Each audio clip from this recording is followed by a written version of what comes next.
मैंने last class में बात करी थी कि हम कुछ ना कुछ ऐसी डिस्कशन ज़रूर करेंगे कि हमें लाइफ के मुतल्लिक कुछ सीखने को मिले, ठीक है। तो अब मैं चाहूँगा कि 10-15 मिनट हम थोड़ी सी कुछ ऐसी चीज़ें सीख लें जो कुछ ना कुछ हमें बेनिफिट दे दें। पिछली क्लास तक लास्ट क्लास जो मैंने पढ़ाई थी उसमें मैं ऐसे करता था, what I used to do is, कोई एक सर्टेन टॉपिक सेलेक्ट किया, उसको अपने थॉट्स कुछ ऑर्गेनाइज करके बता दिए। उससे हुआ क्या, मेरे पास बहुत सारे टॉपिक्स पे स्कैटर्ड थॉट्स हो गए, मतलब बहुत सारे थॉट्स, बहुत सारे ideas spread out over a semester. अब इस सेमेस्टर में मैं सोच रहा हूँ कि I should give something new a try. उस ट्राई में मैं ये करूँगा कि rather than going different ideas, मैं कोई एक बुक उठाऊँगा। देखिए हम लोगों को, एक्सक्यूज़ मी यार प्लीज़, हम लोगों को वैसे ही बुक रीडिंग की आदत तो होती नहीं होती। तो ऐसा करूँगा कि मैं कोई एक बुक उठाऊँगा और उसमें से की आइडियाज़ आप लोगों से शेयर करूँगा, ठीक है। मैंने पास्ट में ये भी करने की कोशिश करी कि एक बुक की एक दिन में ही समरी बता दी 15-20 मिनट में, लेकिन उसमें फिर बुक के साथ वो जस्टिस नहीं हो पाता। तो अभी ये एक्सपेरिमेंट है, मैं कर रहा हूँ। तो आप लोग भी जब nearing the end of semester, अभी 1-2 क्लासेस में जब सेमेस्टर का एंड हो रहा होगा, तो आप लोग बताना कि ये एक्सपेरिमेंट आप लोगों के हिसाब से बेहतर है कि हम कोई बुक उठा के उसको डिस्कस कर लें या हम सिर्फ एक रैंडम थॉट्स कुछ पे डिस्कस करें। खैर मेरी प्रायोरिटी है, मेरा टारगेट है कि इस सेमेस्टर में मैं एटलीस्ट 2 बुक्स आप लोगों से डिस्कस कर लूँ।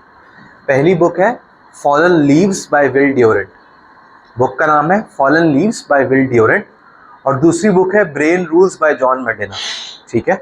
ये 2 बुक्स मेरा टारगेट है। जो पहली बुक है वो है regarding a bit of philosophy, a bit of psychology, a bit of about physiology, थोड़ा सा विजडम, थोड़ी सी हिकमत, इस तरह की चीज़ें इसमें ज़्यादा होंगी। बेसिकली लाइफ से रेलेवेंट है कि लाइफ का एसेंस कैसा है। जो जॉन मेडिना की बुक है ब्रेन रूल्स, उसमें हम पढ़ेंगे कि आप अपने आप को from a proven scientifically psychological perspective improve कैसे करवा सकते हैं।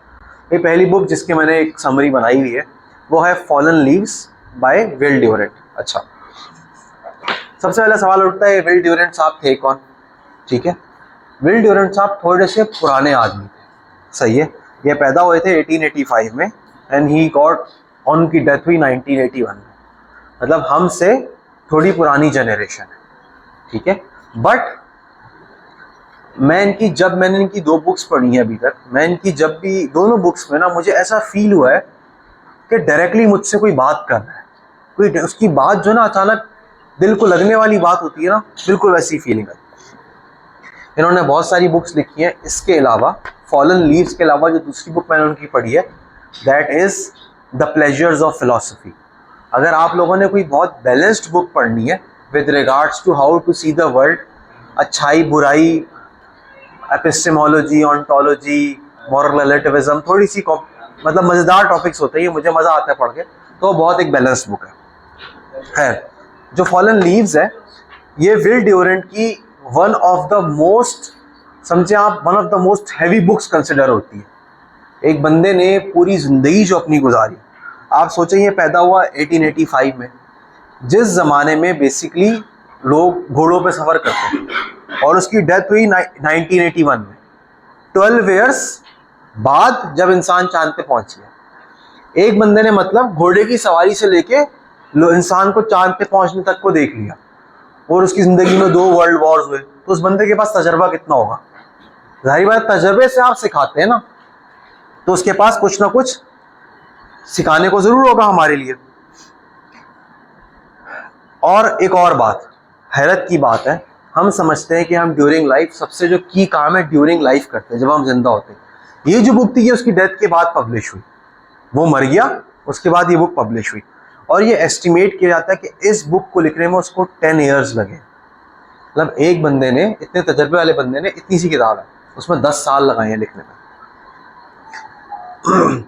अब है क्या कि हमारी Aahista Aahista family system change होता जा रहा है। पहले बुज़ुर्गों को ऐसे देखा जाता था कि आप उनके साथ बैठे, उनसे अपना दिल हल्का करें, वो आपको हिकमत देंगे, वो आपको कुछ ना कुछ गाइड कर देंगे। But over the period of time मैंने अपनी एक्सटेंडेड फैमिली में जो देखा है, बुज़ुर्गों का रोल जनरली इन लॉज के पड्डों तक महदूद रह गया है। या फैमिलीज टूटने तक महदूद रह गया। आई थिंक जब ये बुक पढ़ते हुए, जाहिर बात है मेरा दादा नाना तो नहीं था, तो उससे मुझे बहुत कुछ सीखने को मिला। जिस तरह हम आगे बढ़ेंगे ना, अगर हम लोग एक वेव लेंथ बना सके थोड़ी सी, देखिए कुछ बुक्स होती हैं ये करो ये ना करो, ये करो ये ना करो, इस तरह ब्रेन रूल्स की जो बुक है वो ऐसी होगी। अगर हम एक फ्रीक्वेंसी बना सके तो इस बुक की डेप्थ इतनी ज़्यादा है कि मैं अपने अल्फाज में कहीं कहीं बयान ही नहीं कर सकूँगा। मतलब मुझे राइटर का ना एग्जैक्ट लैंग्वेज पढ़नी पड़ेगी उस बुक का मतलब आपको समझाने को। अच्छा, इस बंदे ने ना सिर्फ एक बहुत ही डाइवर्स टाइम में पैदा हुआ और मरा, मतलब घोड़े से लेके चांद तक वर्ल्ड वॉर्स देखे, रिलीजियस रेवोल्यूशंस देखे, बल्कि उसके साथ साथ इस बंदे ने पूरी दुनिया भी घूमी, बहुत सारे कल्चर्स देखे, बहुत सारे रिलीजन्स देखे। तो बेसिकली आप बैकग्राउंड देखें कि इस बंदे के पास होगा क्या कुछ कहने को, कितने सारे नज़रिए होंगे। जिस तरह हम पाकिस्तान में ना, हमारा एक चश्मा बना हुआ है, हमारा एक ग्लासेस बना हुआ, उससे हम दुनिया को देखते हैं, हमारा बस वही स्पेक्ट्रम है। इस बंदे का स्पेक्ट्रम कितना बड़ा होगा कि इसने गोरे के साथ भी देखा, मतलब आप खुद इमेजिन करें कितनी साइंस डेवलप हुई, सब कुछ इसने देखा, क्या कुछ पढ़ा, कितनी फिलॉसफीज डेवलप हुई, तो हमें सीखने को क्या कुछ मिलेगा। अच्छा, अब बंदा किताब शुरू करते हैं, अपने आइडियाज़ लिखता है, तो उससे पहले देखिए बंदा अपनी बुक के बारे में खुद क्या कह रहा है।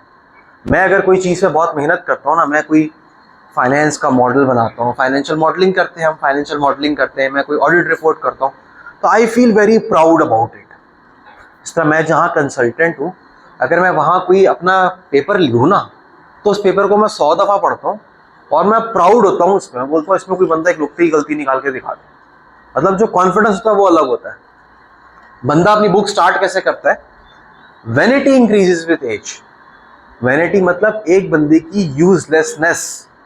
एक बंदा ऐसे ऐसे बूढ़ा होता रहता है ना, उसकी जो काम की चीज़ होती है ना वो ख़त्म होती रहती है।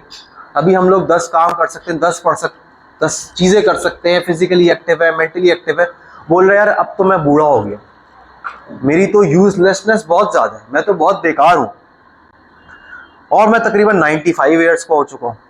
लेकिन चले मैं कोशिश करता हूँ कि आपसे कुछ ना कुछ शेयर कर लूँ, कुछ दुनिया को अपने बारे में बता दूँ। नहीं, ये दुनिया नहीं है तो दुनिया का एक छोटा सा हिस्सा होगा जो शायद मेरी बात सुन ले। और एक अजीब बेवकूफ़ी ये है, अब वो राइटर बोल रहा है, आप समझे कि मैं खुद राइटर हूँ, ठीक है, मैं 95 साल का बूढ़ा आदमी, सही है। एक बेवकूफ़ी ये है कि मैं आप लोगों से अपने आइडियाज़ तब शेयर कर रहा हूँ जब मेरे आइडियाज़ बहुत सेट हो चुके हैं। जब इंसान जवान होता है उसके आइडियाज़ बदल रहे होते हैं, आप लोग नई चीज़ें सीख रहे होते हैं, लेकिन जो बुजुर्ग लोग होते हैं उनकी हैबिट्स तो बहुत डिफरेंट होती हैं। उनकी हैबिट्स और उनके पैटर्न्स इतने फिक्स होते हैं कि उनको चेंज करना इम्पॉसिबल है।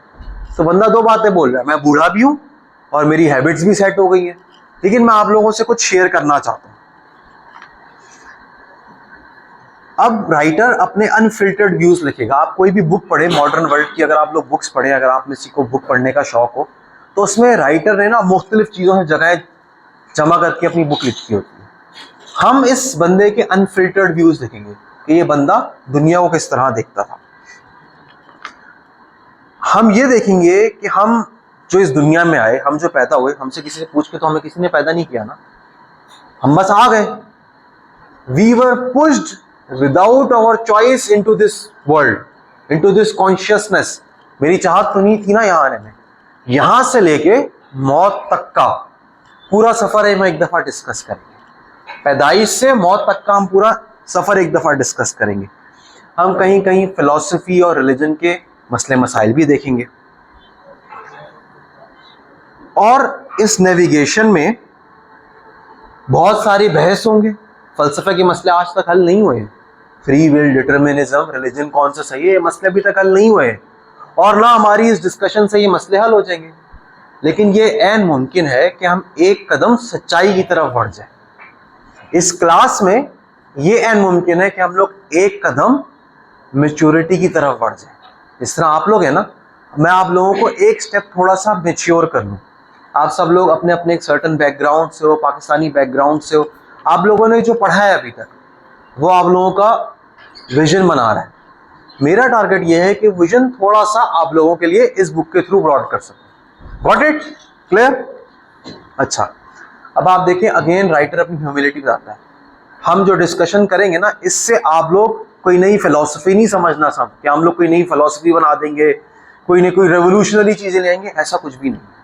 ये सिर्फ आइडियाज हैं जो हम डिस्कस करेंगे और वो राइटर के अपने ओपिनियंस हैं। मैं भी वही शेयर करूंगा जिनसे मैं एग्री करता हूँ। इस राइटर से मैं बहुत ग्रेटली एग्री करता हूँ बहुत सारी चीजों के बारे में।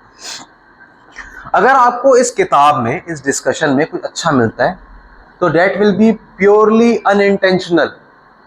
मैंने जानबूझ के आपके साथ नहीं किया। राइटर कह रहा है मैं 95 साल का हो गया हूँ, बुढ़ा हूँ, अगर आपको कुछ सीखने को मिलता है तो वो अनइंटेंशनल है, नंबर 1। नंबर 2, ये मेरे ओपिनियंस है, मैं खुदा तो हूं नहीं, मैं एक इंसान हूं तो मैं गलत भी हो सकता हूं। यहां हमारा पहला पर्ल ऑफ विजडम बनता है। एक बंदा जिसने इतना पढ़ा हुआ है, इस बंदे को पल्ट्जर प्राइज होता है, बहुत लिटरली में बहुत टॉप लेवल का प्राइज वो मिला था। तो बंदा हम इतने हम्बल हैं, हम कहाँ 20, 22, 25 साल के लोग, 30 साल के लोग, हम लोग बड़े फख्र से घूम रहे होते हैं, हम बड़े चीते। पहली चीज जो हमें यहाँ सीखने को मिली, इट इज ह्यूमिलिटी, हम्बलनेस। अगर मैं कोरिलेट करता रहूं, अभी रिसेंटली मैंने एक बुक खत्म करी है, sometimes you win sometimes you learn. उसमें जो सबसे बड़ा आइडेंटिफाई करेक्टली रिकॉल पहला पॉइंट है जो राइटर ने कहा है, वो है कि आपको अपनी लाइफ में हमेशा हम्बल रहना चाहिए। इस ह्यूमिलिटी से हमेशा आप सीखने के लिए आपका दिमाग खुला रहता है और आप बहुत कुछ एक्सपीरियंस से भी सीख सकेंगे। नॉलेज है जो आप लोग पढ़ रहे हो, ये वक्त के साथ साथ ग्रो तो कर सकती है। अब राइटर के वर्ड सुने, knowledge grows with time with age if you learn, but wisdom though it can improve with years does not progress with centuries. I can not instruct Solomon. हजरत सुलेमान अलैहिस्सलाम, सबका सुना है। राइटर कहता है कि भाई नॉलेज तो बढ़ती रहेगी, किताबें बढ़ती रहेंगी, लेकिन हिकमत जो है ना वो सेंचुरीज के साथ ग्रो नहीं करती रहती। हिकमत ही रहती है। मैं जितना मर्जी बड़ा हो जाऊं, मैं हज़रत सुलेमान अलैहिस्सलाम को जाके हिकमत की बातें नहीं बता सकता। फिर प्रीफेस राइटर खत्म करता है, सो ब्रेव रीडर, बहादुर इंसान, बहादुर स्टूडेंट्स जो ये किताब सुनेंगे मुझसे, you have a fair warning, आप लोगों को मैं वार्न कर रहा हूं, proceed at your own risk. आप लोग अपनी जिम्मेदारी पे ये किताब सुनेंगे, जो हम छोटी मोटी डिस्कशन करेंगे उस पर आप लोगों की चॉइस है, आप लोग क्लास के बाहर जा सकते हैं, मुझे कोई एतराज नहीं। Proceed at your own risk but I shall be warmed by your company. अगर आप लोग मेरे साथ रहेंगे तो मुझे बहुत खुशी है। ठीक है, अब हम स्टार्ट करते हैं। हमने क्या कि भाई हम पैदाइश से लेके मौत तक का सफर देखेंगे। पहली चीज क्या होता है, बच्चा पैदा होता है। ठीक है, एक अजीब बात बताऊं, मुझे आज से 1.5-2 साल तक बच्चे बिल्कुल भी नहीं पसंद थे। बच्चे जहाँ रोते थे मेरी हटना शुरू हो जाती थी। तो यार कहीं सिनेमा में बच्चे रो रहे हैं, रेस्टोरेंट में, शादियों में बच्चे रो रहे हैं, भाई थप्पड़ लगाओ इनको, मुझे बड़ी उलझन होती थी। बट ये सब कुछ चेंज हुआ थोड़ा सा जब मेरी बहन के बेटा हुआ। मैंने कहा यार ये तो बच्चा तो अच्छी चीज़ होती है। फिर जब मेरा अपना हुआ ना तो भाई पूरा दिमाग उल्टा सीधा हो गया। आप अब सवाल ये उठता है कि भाई मुझे अपनी औलाद से ऐसी मोहब्बत क्यों हो गई। ठीक है, मैं वो बंदा हूँ जिसको बच्चों से नफरत थी, मुझे क्यों मोहब्बत होगी अचानक से। मेरा एक दोस्त है वो यूके में रहता है, तो वो कहता था यार मुझे बच्चे नहीं करने, शादी वादी होगी बच्चे नहीं करने, चिक चिक होती है। मैं भी उसी फिलॉसफी का बंदा था। तब मैं बोलता हूँ यार, मेरी बेटी का नाम है नूर, और पहले कभी कभी मैं अपनी वाइफ को मिस करता था, लेकिन वीडियो वाइफ ने ही एडिट करनी है तो मैं अपनी वाइफ को पहले ऑफिस में मिस करता था रेगुलरली बेसिस पे। अब मैं अपनी बेटी को मिस करता हूँ, बोलता हूँ यार घर जाऊंगा उसको मिलूंगा। तो राइटर बोलता है यार ऐसा क्यों, आपको इतनी औलाद से मोहब्बत क्यों होती है, इंसान को बच्चे से मोहब्बत क्यों होती है। वो राइटर बोलता है उसकी मतलब एक तो बायोलॉजिकल रीजन है ना, हमारी औलाद है, हमने आगे बढ़ाना है, बट थोड़ा हम डिफरेंट सेंस से देखेंगे। यहाँ पे हम औलाद में अपनी यंग में वो चीजें देखते हैं जो हम नहीं कर सकते। स्पॉन्टेनिटी ऑफ एक्शंस, बच्चे का रिस्पॉन्स ऐसा होता है कि आप हैरान हो जाते हैं। मैं कभी भी घर जाता हूँ तो मैंने ये कोशिश करता हूँ कि मेरी प्रैक्टिस हो, जब भी मैं घर में जाऊँ, मुझे चाहे मौत आ रही हो, मैं चाहे मर रहा हूँ, मुस्कुरा के अपनी फैमिली से मिलूँ, ये मेरी कोशिश होती है। तो मैं गेट पे जाऊँगा, मैं बोलूँगा अस्सलाम वालेकुम, और मैं ऐसे ही करूँगा, ऐसे कभी कभी कुछ शक्ल बनाऊँगा, मजाक करूँगा। अब मेरी बेटी 10 महीने की है सिर्फ, वो कभी कभी शर्मा जाएगी। वो तो यार ये इतना स्पॉन्टेनियस एक्शन ये कैसा है, उससे ना मतलब मोहब्बत एक उचक के आनी शुरू हो जाती है। दूसरी वजह क्या हो सकती है कि बच्चे कंप्लीटली सेल्फिश होते हैं। बच्चे को रोना आता है, रो देता है, गुस्सा करना होता है गुस्सा कर लेता है। बच्चे टेंट्रम छोड़ते हैं ना, हम वो नहीं कर सकते। हम बोलते हैं यार हम तो कर नहीं सकते, सब कोई बच्चा कर रहा है, चलो हमें इससे मोहब्बत हो जाती है। They are completely unhypocritical. बात सुने कितनी, kids, children are completely unhypocritical. Kids are completely unhypocritical. They won't smile on your face wishing you were dead. बच्चे मन के सच्चे, वो आपके चेहरे पे जब मुस्कुरा रहे होंगे वो पीछे नहीं चाहेंगे आप मर जाए। मैं ऑफिस में हूं, ऑफिस में बहुत टफ कंपटीशन होता है, कुछ बोलते हैं, कुछ उठाने के चैंपियन होते हैं, कुछ काम के चैंपियन होते हैं, तो बाय डिफॉल्ट आपके जहन में हमेशा एक कंपटीशन चल रहा होता है। आप सोचते हो यार वो छुट्टियों पे जाएगा तो मुझे मौका मिल जाएगा पीछे से काम करने का, बॉस की तारीफें करने का, मक्खन लगाने का। बच्चे ऐसे नहीं सोचते। बच्चे अच्छे हैं तो आपके चेहरे पे मुस्कुराएंगे, इनको गुस्सा आएगा आपके चेहरे पे गुस्सा कर देंगे। फाइनली बच्चे वो बेवकूफ होते हैं जो सिर्फ सच बोलते हैं। आप लोग मुझसे भी 10 चीजें पूछेंगे ना, मैं कहीं ना कहीं गोलमोल कर दूंगा। सही है, मैं कोशिश करूंगा सच बोलूं, कहीं ना कहीं गोलमोल कर दूंगा, कहीं ना कहीं आप लोगों से जान छुड़वा लूंगा। अब यार मैं क्लास के बाद आना, क्लास के बाद देखोगे सर गायब, या ग्रुप पे पूछ लेना। बच्चे ऐसे नहीं होते।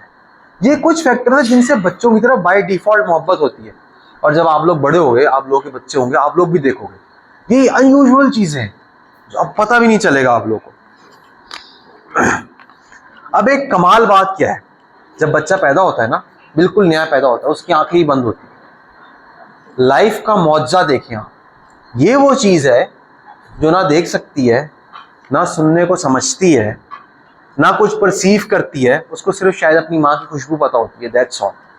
वो फिलॉसफी, रिलीजन पढ़ेगा, बीबीए करेगा, फेल होगा क्लासेस में, टॉप करेगा, सब कुछ सीखेगा।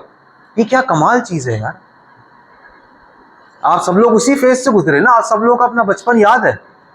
जब आप लोग नहीं याद है ना, लेकिन आप लोग आए तो सब वहीं से, डायरेक्ट पैदा तो वही नहीं। लाइफ में क्या कमाल चीज है। लाइफ कितनी एक यूजलेस चीज को, सिर्फ एक चीज जो कंप्लीटली आपके रिसोर्सेज पे ड्रेन है। एक छोटे बच्चा जो है वो अपने पेरेंट्स पे कंटिन्यूअस ड्रेन है, उसको खिलाना है, उसको पिलाना है, उसको साफ करना है, उसको ट्रेन करना है, उसको सिखाना है। वो चीज कितनी इंडिपेंडेंट बन जाती है। आप सोचिए एक लम्हे को, इससे एक और बात भी पता लगती है, आप में से वो लोग जो अपने आप को अंडर एस्टिमेट करते हैं कि यार मुझसे ये नहीं होगा, उनसे बड़ा गलत इंसान पैदा नहीं हुआ। देखिए आप लोग कहां से कहां तक पहुंच गए हैं, थोड़ी और मेहनत करेंगे आप लोग और आगे भी पहुंच जाएंगे। देखिए अब ये आपकी लाइफ में अल्लाह ताला ने खुद सिखाने के लिए आपको रखा है। कुछ लोग, जिस तरह मुझे, अल्लाह का शुक्र है, मुझे कहीं ना कहीं इतना कॉन्फिडेंस आ गया है, मुझे है कि यार अगर मैं कल चाहूं तो मैं कल से स्टार्ट करके फिजिक्स में पीएचडी भी कर सकता हूं। फिजिक्स कहां, अकाउंटिंग कहां। हालांकि ये कॉन्फिडेंस हर बंदे को होना चाहिए। इस क्लास में कुछ लोगों को यार हम पढ़ ही नहीं सकते, अकाउंटिंग हमारी समझ में ही नहीं आती है, यही गलत बात है। आप लोगों को पहले कुछ भी समझ नहीं आता था, सब कुछ समझ आ रहा है ना, बात कर रहे हो, कम्युनिकेट कर रहे हो, आगे भी बहुत कुछ समझ आ जाएगा। बच्चे को देखो, वो कैसे बिट बाय बिट ग्रो करता रहता है। उसके लिए दुनिया एक ये पजल है, वो कुछ चखता है, कुछ टच करता है, कुछ चाटता है। मेरी बेटी का कॉट है, वो कॉट पे सरिया है, उसको मुंह में ले लेगी, कभी मेरी उंगली पे दंदी काट लेगी, मतलब अजीब अजीब हरकतें करेगी। थोड़े दिनों पहले मैं वॉक कर रहा बाहर, तो मैंने उसको ऐसी जमीन पे बिठा दिया। मैंने कहा जाओ तुम वॉक करो, खेलो। बारिश हुई थी, मकोड़ा चल रहा, मकोड़ा उठा के मुंह में डाल दिया। उसकी आया आया आया, सर मत पकड़े, सर मत पकड़े। क्या चीज है, बच्चा आहिस्ता आहिस्ता सीख रहा है, तजर्बे से, गलतियां करके सीख के कुछ ना कुछ सीख रहा है, उसका ब्रेन डेवलप हो रहा है। ये हम हिकमत की बात करें, अगर हम थोड़े साइंटिफिक पर्सपेक्टिव से बात करें तो कहते हैं children come with pre loaded software. Children में बाय डिफॉल्ट ऐसा सॉफ्टवेयर इंस्टॉल होता है कि वो खुद ही सब सीख लेते हैं। They just need to interact with this world. Curiosity उसको डेवलप कर रही होती है। बच्चा सीख रहा है, चाट रहा है, क्यूरियोसिटी से सीख रहा है। बाकी चीजें वो सीखता है इमिटेशन से। अब देखिए ये बहुत जरूरी बात आ रही है स्पेसिफिकली फॉर अस देसी पीपल। बच्चा सीखता है इमिटेशन से, लेकिन वालिदैन समझते हैं बच्चा सीखता है भाषण देने से। अगेन रिपीट करूंगा, बच्चा सीखता है इमिटेशन से, वालिदैन समझते हैं बच्चा सीखता है भाषण देने से। वालिदैन अपने बच्चे को जेंटलनेस सिखाते हैं, लेकिन खुद उस पर चीखते हैं। They teach him be mindful of your speech, बोलो सोच समझ के बोलो, लेकिन खुद बच्चों के सामने पागलों की तरह चीखते हैं। वो बोलते हैं बेटा पैसा सब कुछ नहीं है, पैसे से बढ़ के भी बहुत कुछ है, आपस में पैसों पे लड़ाई करते रहते हैं। दे टीच हिम ऑनेस्टी, बच्चे को बोलते हैं बेटा झूठ नहीं बोलना, खुद झूठ बोलते हैं। आवर चिल्ड्रन इन रियलिटी, जब वो बड़े होते हैं ना, हमारी अक्कासी कर देते हैं।